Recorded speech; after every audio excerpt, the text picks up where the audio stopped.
Our stance, government stance on Kashmir is absolutely clear. अच्छा, It was our jugular vein. बैगन। और सुन। It is our jugular vein. अबे साले। We will not forget it. चुप कर बे कुत्ते। और सुन। And we will not leave our Kashmiri brethren.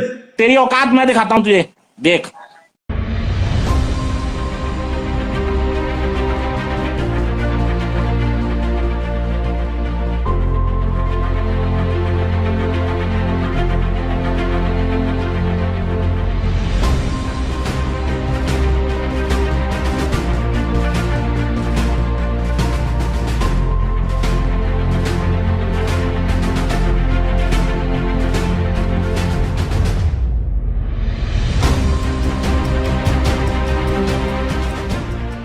Second world war के बाद सबसे बड़ा मिलिट्री सरेंडर यानी कि 93,000 फ़ौजियों ने अपने हथियार फेंके हिंदुस्तान के सामने, पाकिस्तानी फ़ौजियों ने, और उनको जेल में डाला गया, जो बाद में शिमला एग्रीमेंट के तहत छूट कर वापस आए। 40,000 कह लें या 90,000 कह लें, जितने भी सोल्जर्स थे जिनको सरेंडर करवाया था और अपनी पतलूने बांग्लादेश में उतार के आ गए थे, ये सिम्बॉलिकली बड़ी ज़बरदस्त पिक्चर है। ये बुज़दिल, ये शराबी, ये कबाबी, ये मगरबी पाकिस्तान भी हारने वाले थे, इनमें तड़ नहीं थी लड़ने की।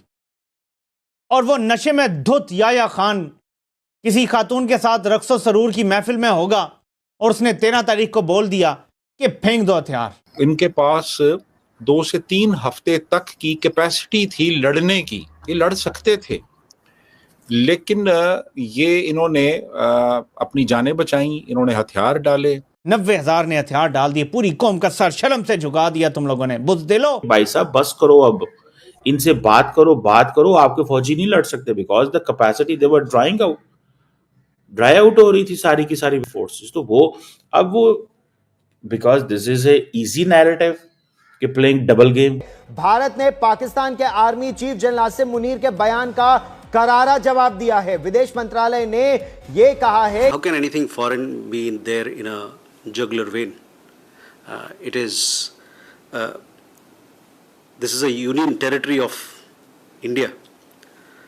Its only relationship with Pakistan is the vacation of illegally occupied territories by that country.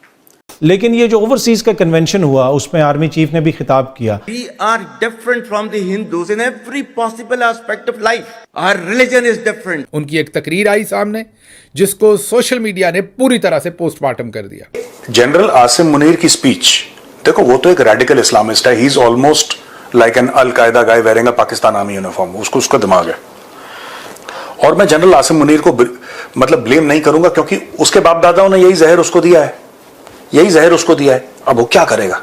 उसको जब आपने बचपन में दूध की जगह जहर पिया है तो सांप ही बनोगे बड़ा होके, तो सांप बन गया वो। शेवाइटिस हो गया है आर्मी चीफ को, आसिम मुनीर को ना। वो भी शहबाज शरीफ भी तो हिलता है बहुत, वो नाचता है। हाँ। ये कहां पर आता? पाकिस्तान के army chief general Asim Munir ने खिताब किया इंटरनेशनल ओवरसीज कन्वेंशन से, यहाँ इस्लामाबाद क्रिटिसाइज किया जा रहा है और ब्रेकिंग न्यूज के तौर पे पेश किया जा रहा है। आप हिस्ट्री थोड़ा सा अगर जाने, ठीक है, तो सबसे पुराना जो मजहब है शायद ये हिंदुइज्म ही सबसे पुराना मजहब है। ये महज इत्तेफाक नहीं है कि आपकी तकरीर रिलीज हुई तो उसके बाद यालाबारी हुई, इतने बड़े बड़े औले पड़े हैं, पूरी तबाही निकल गई है इस्लामाबाद की, कुछ छोड़ा नहीं, गाड़ियां टूट गई, सब कुछ। इस्लामाबाद के अंदर बहुत भरपूर किस्म की तबाही हुई है। ओए जनरल, शर्म व हया कर। आपको क्या समझ आई उस किताब से कि किस तरफ हम जा रहे हैं? और जितने ये इंजीनियर्स और जितने आईटी एक्सपर्ट्स और बाकी लोग निकलते हैं पढ़े लिखे भारत से, उतने हम जिहादी बनाते हैं। हिंदुइज्म से दुनिया को डर नहीं लग रहा, कह रहे पीस प्रमोटिंग धर्म है, पीस प्रमोटिंग धर्म है, कन्वर्जन नहीं है।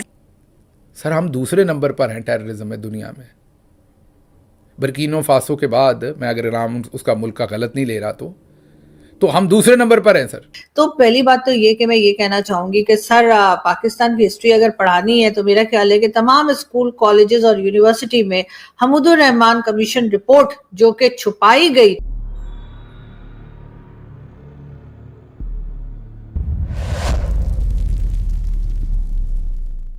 जनरल आसिम मुनीर की स्पीच देखो, वो तो एक रेडिकल इस्लामिस्ट है, he is almost like an Al Qaeda guy wearing a Pakistan army uniform, उसका दिमाग है। और मैं जनरल आसिम मुनीर को मतलब ब्लेम नहीं करूंगा, क्योंकि उसके बाप दादाओं ने यही जहर उसको दिया है, यही जहर उसको दिया है। अब वो क्या करेगा? उसको जब आपने बचपन में दूध की जगह जहर पिया है तो सांप ही बनोगे बड़े होके, तो सांप बन गया वो। जनरल आसिम मुनीर से मैं चैलेंज देता हूं, I challenge the chief of army staff of Pakistan army general Asim Munir, general साहब अगर आप में हिम्मत है, ये जज्बा और कलमा और ये सब बोलते हो ना आप, लंबी लंबी छोड़ते हो, यही स्पीच आप ओवरसीज पाकिस्तानीज को लंदन में दे के दिखाओ। मैं बता रहा हूं, यही जो चीजें बोली हैं इन्होंने, मैं आपको मान जाऊंगा, मैं आपको सलूट करूंगा, मैं आपको सलूट करूंगा सबके सामने कि आप में हिम्मत है। ठीक है, इनको चाहिए इंडियन आर्मी के जूते। मैं बता रहा हूं इनको, इनके लिए ट्रीटमेंटी बूट, एमुनेशन बूट होता है ना, उसमें 13 कीलें होती हैं। हम लोग जो ड्रिल स्क्वायर में पहनते हैं एमुनेशन बूट के नीचे 13 कीलें होती हैं जी।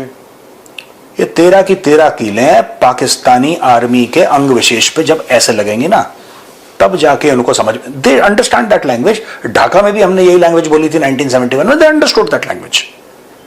अब ये जो आर्मी चीफ का बयान है, मैंने हाफ सुनी होगी इनकी स्पीच जो भी है, मैं पूरी नहीं सुनी मैंने। ये जो कह रहा है कि हम अलग मजहब हैं, अलग सोच है, खाना पीना अलग है, सब कुछ अलग है। एक बात बताओ, चाइनीज मुसलमान है? चाइनीज मुसलमान है? आज की तारीख में चाइना का मैं बता रहा हूं पाकिस्तानी कौम मक्का की ओर,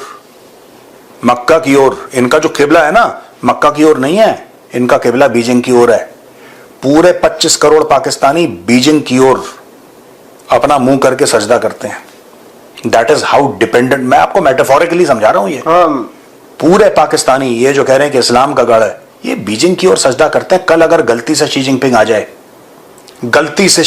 जाए, मैं बता रहा हूं, उसका लेफ्ट पैर दबाएगा शहबाज शरीफ और राइट पैर दबाएगा आसिम मुनीर। ये छोड़ेंगे नहीं। कह रहा सर आप जूते नहीं पहनेंगे, आप पाकिस्तान, आप हमें पहन लो। एक मुन्नो बन गया, एक शब्बो बन गई। शब्बो एंड मुन्नो दोनों, एक शब्बो लेफ्ट शू है, एक राइट शू है। भैया ये ऐसी हैं, ये इनको मैं बता रहा हूं। जिस दिन मैं आपको बताता हूं, इनकी धोखे की कहानी हम आज टीसीडी हिंदी में भी लेंगे। ये मुल्क कितना फ्रॉड है, और खास तौर से पाकिस्तानी पंजाबी।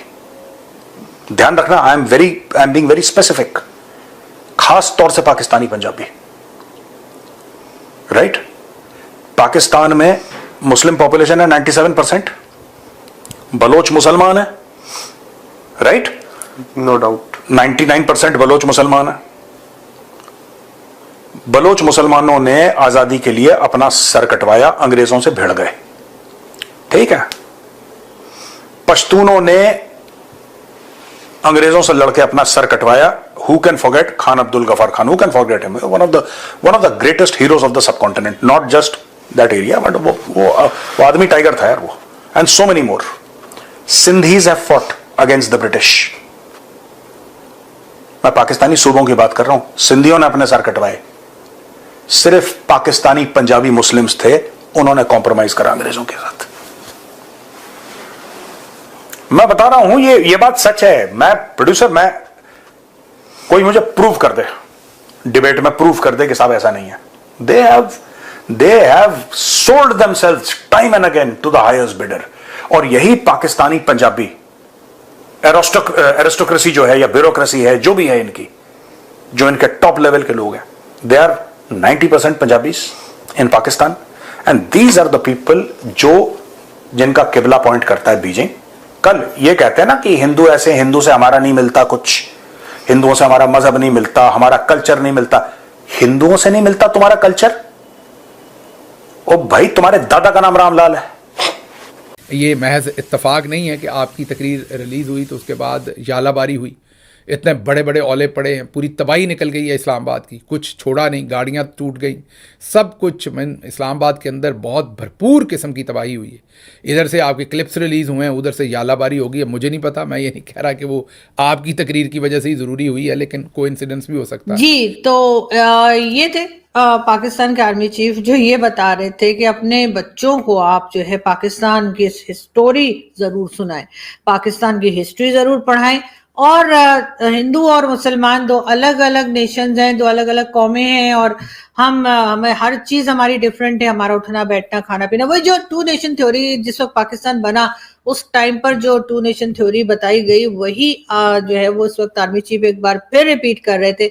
उनका कहना यह था कि जी पाकिस्तान में जो लोग हैं वो अपनी जो नेक्स्ट जनरेशन है या अपने बच्चों को जो है पाकिस्तान की हिस्ट्री जरूर पढ़ाएं।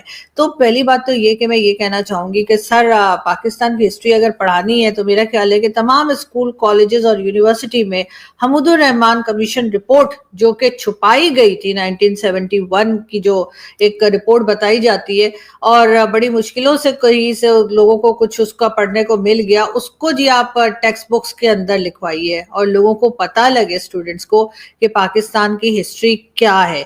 हमने 4 जंगें भारत के साथ लड़ी कश्मीर के ऊपर और कश्मीर करते करते हमारा हाल ये हो गया कि हमारे पास जो है ना खाने को है ना पीने को है और हम बार बार IMF के दर पर हैं। जिस भारत की हम दुहाइयां देते हैं वहां से हर साल जो है आप देखते हैं कि कितने ही IT एक्सपर्ट्स निकलते हैं, कितने ही इंजीनियर्स निकलते हैं और जितने ये इंजीनियर्स और जितने IT एक्सपर्ट्स और बाकी लोग निकलते हैं पढ़े लिखे भारत से उतने हम जिहादी बनाते हैं। हमारे यहाँ जो मदरसे हैं उसमें जिस किस्म की बातें सिखाई पढ़ाई जाती हैं वो शायद ही कहीं पर होता हो, लेकिन हम अपने बच्चों को आप जैसा कह रहे हैं हम बिल्कुल यही सिखाए पढ़ाएंगे। तो बिल्कुल आप सही बात कर रहे हैं कि हिंदू और यानी कि जो हिंदू कम्युनिटी है और हम मुसलमान हैं जी, बिल्कुल अल्हम्दुलिल्लाह मुसलमान हैं और इसी वजह से हम जो है आज पाकिस्तान बनाकर अलग हुए हैं, मान लिया। लेकिन सर अफगानिस्तान के लोग हमें मुसलमान नहीं मान रहे, मतलब ठीक है वहां से तो हम निकल कर आ गए हिंदुस्तान से, हमने कहा कि हम मुस्लिम हैं, हम हिंदुओं के साथ नहीं रह सकते, हमारा उठना बैठना खाना पीना हमारा कल्चर सब कुछ अलग है। हालांकि ये और बात है कि पहले हम भी हिंदू ही थे और ये तो बाद में मुगल आए तो उन्होंने तलवार के जोर पे हमें कलमा पढ़ा दिया तो हमने पढ़ लिया। लेकिन सर हम मुसलमान थे तो हम कंट्री बनाकर अलग हो गए, वो बात भी मेरी समझ में आ गई। लेकिन ये अफगानिस्तान का सर क्या करें, अफगानिस्तान वाले तो मान ही नहीं रहे कि हम मुसलमान हैं, वो कहते हैं कि नहीं उनकी तरह का शरिया जो है वो जब तक यहाँ नहीं आता वो तो हमें मुसलमान मानने को तैयार नहीं है। हर दूसरे दिन आप देखते हैं कि वहां से अटैक्स चल रहे हैं, यहाँ से भी अटैक हो रहा है, अफगानिस्तान के लोग भी अटैक कर रहे हैं। TTP तहरीक तालिबान पाकिस्तान जिसका नाम आपने फितना उल खारिज रख दिया है, तो सर वो अटैक करते जा रहे हैं, आखिर वो हमें मुसलमान मानने को तैयार क्यों नहीं है? ये चीज जरूर मैं समझना चाहूंगी कि आखिर ऐसी क्या बात है कि जो TTP के लोग हैं वो हमें मुसलमान नहीं मान रहे। दूसरी ये कि पाकिस्तान को अगर हम देखें तो पाकिस्तान इस वक्त किस मुश्किल में फंसा हुआ है, इकोनॉमी हमारी खराब है, फॉरेन पॉलिसी में हमें कोई लिफ्ट नहीं करा रहा, एजुकेशन सिस्टम हमारा बिल्कुल कोलैप्स कर गया है, लेकिन हम अभी तक वहीं फंसे हुए हैं कि हमने टू नेशन थ्योरी जो थी उस पर काम करके या उसको लेकर और हमने एक कंट्री अलग बना दी। चले बना ली, बहुत अच्छा किया, लेकिन उसके बाद क्या हुआ सर? क्या हम उसको चला पाए? क्या हम उसे संभाल पाए? या हमने कुछ उसको इस काबिल बनाया कि दुनिया हमारी तरफ देखे और सोचे कि जी इनके साथ कोई काम भी करना चाहिए? दुनिया हमारी तरफ देखती है लेकिन वो ऐसे देखती है कि भाई इन लोगों से पीछा छुटा रहे तो ही अच्छा है। क्या ये मैं गलत कह रही हूँ? अगर गलत कह रही हूँ तो आप मुझे बता दें, मैं अपने आप को करेक्ट कर लूंगी। अगर आपको ऐसा लगता है कि पाकिस्तान जो है वो बहुत आप लोगों ने बहुत ज्यादा प्रोग्रेस करवा दी है, बहुत जबरदस्त तरीके से चलाया है, तो भी बता दीजिए। लेकिन बहरहाल जो आपने कहा कि अपने नेक्स्ट जनरेशन को या जो भी इस वक्त के स्टूडेंट्स हैं उनको पाकिस्तान की हिस्ट्री पढ़ानी चाहिए, तो बिल्कुल पढ़ाएंगे। तो उसमें क्या हम 65 की वॉर का बताएं? क्या हम बताएं कि 47-48 में क्या हुआ? क्या हम ये बता सकते हैं कि 71 में क्या हुआ? क्या हम कारगिल वॉर के बारे में बात कर सकते हैं या वो भी नहीं कर सकते? आप जैसा मैंने कहा कि हमीदुर रहमान कमीशन रिपोर्ट जो है 71 की वॉर के बाद जो थी उसको कम से कम पब्लिश करवा दीजिए और हर स्कूल कॉलेज यूनिवर्सिटी में उसको कह दीजिए कि ये पढ़ाना बहुत जरूरी है। हर स्टूडेंट को पता होना चाहिए कि ये सब कुछ क्या हुआ था और कैसे हुआ था, ताकि हमारे जो नई जनरेशन है वो कम से कम हिस्ट्री से, सही हिस्ट्री से जो है उसको मालूमात हो। क्योंकि हमारी जनरेशन को तो जाहिर है कि गलत हिस्ट्री पढ़ाई गई थी, लेकिन नेक्स्ट जनरेशन तो कम से कम अच्छी हो। हम हिंदुओं से अलग हैं, बिल्कुल मैं मानती हूं कि हम हिंदुओं से अलग हैं। अब आप देखिए ना, जो भारत है उसकी इकोनॉमी जो है वो 5th लार्जेस्ट इकोनॉमी है।